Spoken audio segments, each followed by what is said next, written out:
A coda on the question of self-slaughter. I have intermittently sunk myself over the course of the past 4 decades or so into dismal attempts to imagine or think or feel myself into my mother's state of mind as she decided that the remainder of her life would simply not be worth living. There is a considerable literature on the subject, which I have made an effort to scrutinize, but all of it has seemed to me too pretentious and general and sociological to be of much help. Suicide writing in our time, moreover, has mainly been produced long after the act itself ceased to be regarded as ipso facto immoral, or as deserving an extra round of post-mortem pain and punishment in the afterlife. I was myself rather astounded when dealing with the Anglican chaplain at the Protestant cemetery in Athens, which was the only resting place consistent with her wishes, to find that this epoch had not quite ended. The sheep-faced reverend didn't really want to perform his office at all. He muttered a bit about the difficulty of suicides being interred in consecrated ground, and he may have had something to say about my mother having been taken in adultery. At any rate, I shoved some money in his direction, and he became sulkily compliant, as the priesthood generally does. It was fortunate for him, though, that I couldn't feel any more dislike and contempt for him, and for his sickly religion, than I already did. If I had been a red-blooded Protestant of any conviction, he would soon enough have found out what a boot felt like when it was planted in his withered backside. On my way out, though, the surrounding Greek Orthodox precincts, I paused to place some red carnations on the huge pile of tribute that surmounted the grave of the great George Sepphoris, national poet of the Greeks and foe of all superstitions, whose 1971 funeral had been the occasion for a silent mass demonstration against the junta.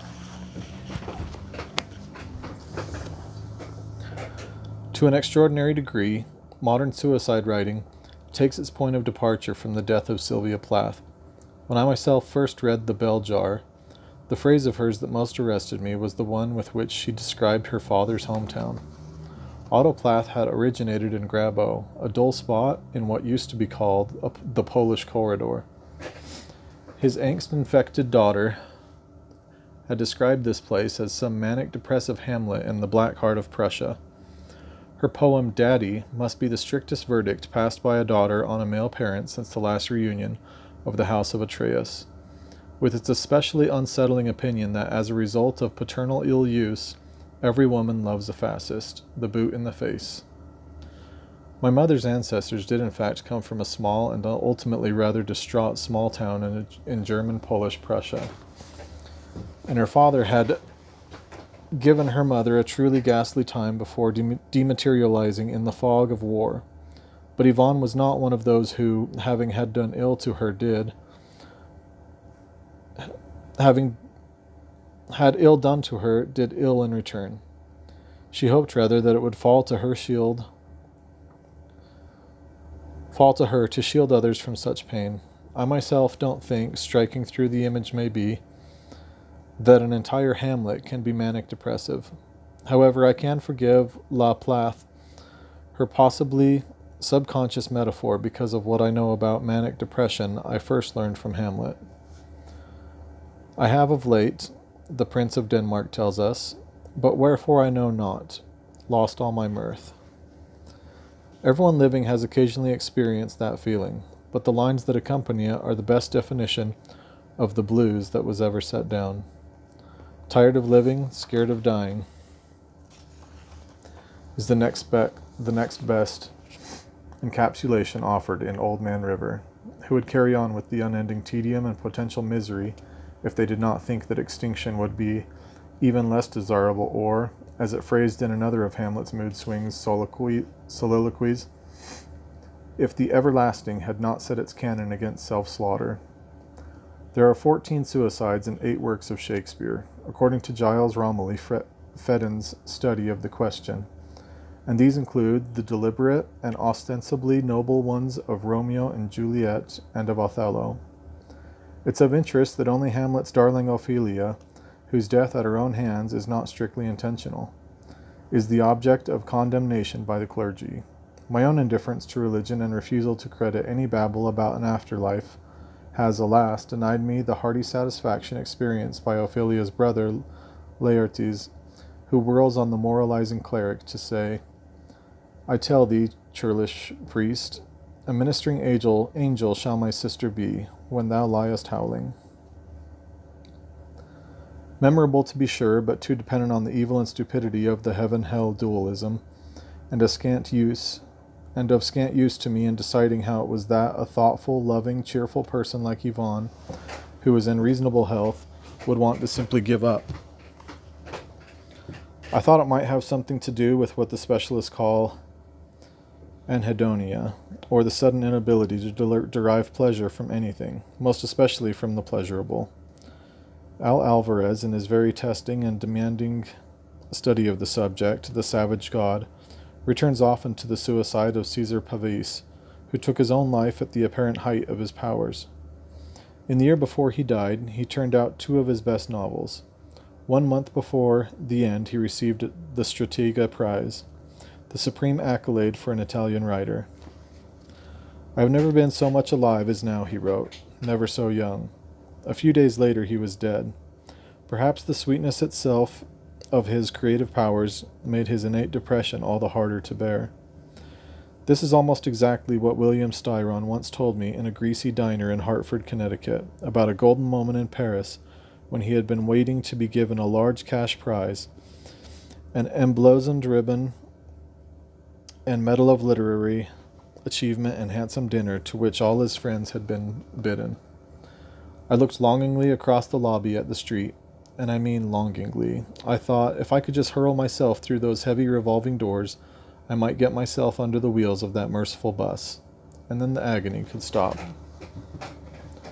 But my poor Yvonne had never suffered from an excess of reward and recognition of the kind that sometimes does make honest people feel ashamed or even unworthy. However, what she had done was to fall in love, as she had pined so long to do, and then find out that it was fractionally too late for that. In theory, she had everything she might have desired. A charming man who adored her, an interval in which her boys were grown and she need not guard a nest, a prospect of leisure, and a non-vengeful husband. Many English married women of her class and time would have considered themselves fortunate. But in practice she was on the verge of menopause, had exchanged a dutiful and thrifty and devoted husband for an improvident and volatile man, and then discovered that what volatile really meant was manic depression. She may not have needed or wanted to die, but she needed and wanted someone who did need and did want to die. This is beyond anhedonia. Examples like hers are also outside the scope of Emile Durkheim's sweeping account of the place of self-slaughter in alienated and deracinated and impersonal societies. I've always admired Durkheim for pointing out that the Jewish people invented their own religion, as opposed to the preposterous and totalitarian view that it was the other way around. But his categorization of suicide doesn't include the Yvonne-sized niche that I have so long been trying to identify and locate. He classified the act under the 3 headings of the egoistic, the altruistic, and the anomic. The egoistic is misleadingly titled because it really refers to suicide as a reaction to social fragmentation or atomization, to periods when old certainties and solidarities are decomposing and people feel panic and insecurity and loneliness.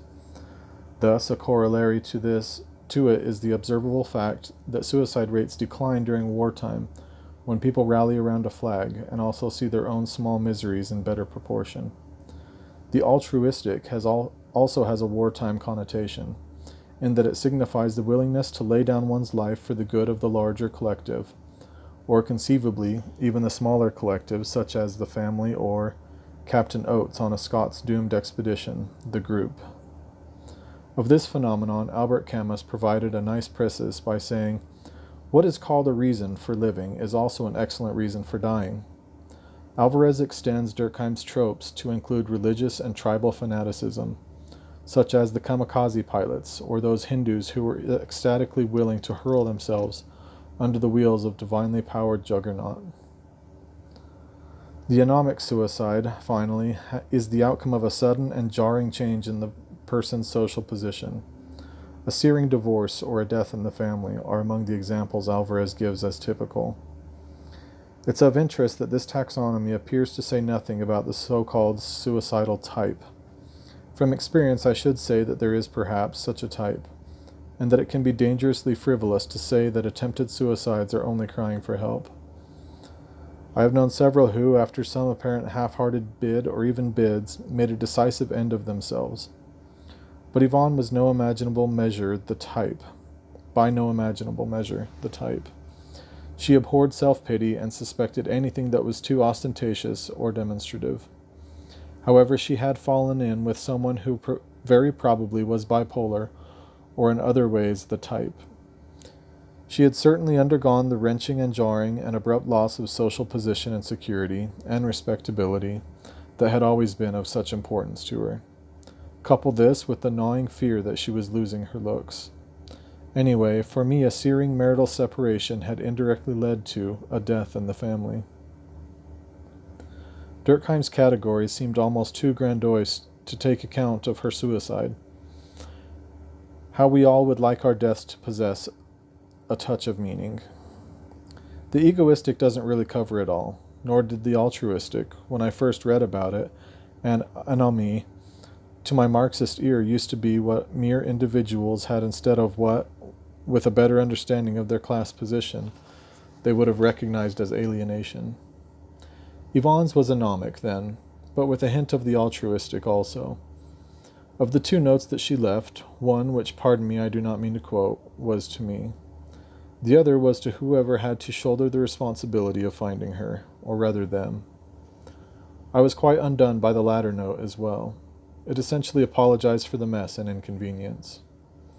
Oh, Mummy, so like you. In her private communication, she gave the impression of believing that this was best for all concerned, and that it was in some way a small sacrifice from which those who adored her would benefit in the long run. She was wrong there. For the anomic, Caesar Pavese almost certainly provided the best text by observing dryly enough that no one ever lacks a good reason for suicide.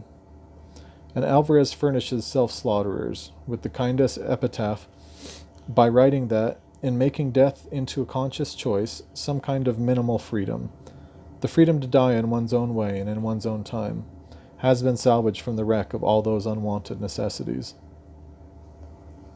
I once spoke at a memorial meeting for an altruistic suicide, the Czech student John Palach, who set himself on fire in Wenceslas Square in Prague to defy the Russian invaders of his country. But since then I have had every chance to become sickened by the very idea of martyrdom. The same monotheistic religions that condemn suicide by individuals have a tendency to exalt and overpraise self-destruction by those who kill themselves and others with a hymn or a prayer on their lips. Alvarez, like almost every other author, gets Masada wrong. He says that hundreds of Jews put themselves to death there rather than submit to the Roman legions. In fact, religious fanatics who have been expelled even by other Jewish communities first murdered their own families and then drew lots for the exalted duty of murdering one another. Only the very last ones had to settle for killing themselves. So divided in mind once more, I often want to agree with Saul Bellow's Augie March, who, when rebuked by his elders and enjoined to conform and to accept the data of experience, replies, "It can never be right to offer to die, and if that's what the data of experience tell you, then you must get along without them." Yet my next subject is a man who for a long time braved death for a living and would have been perfectly willing to offer to die in a cause that he considered to be, and that was, larger than himself.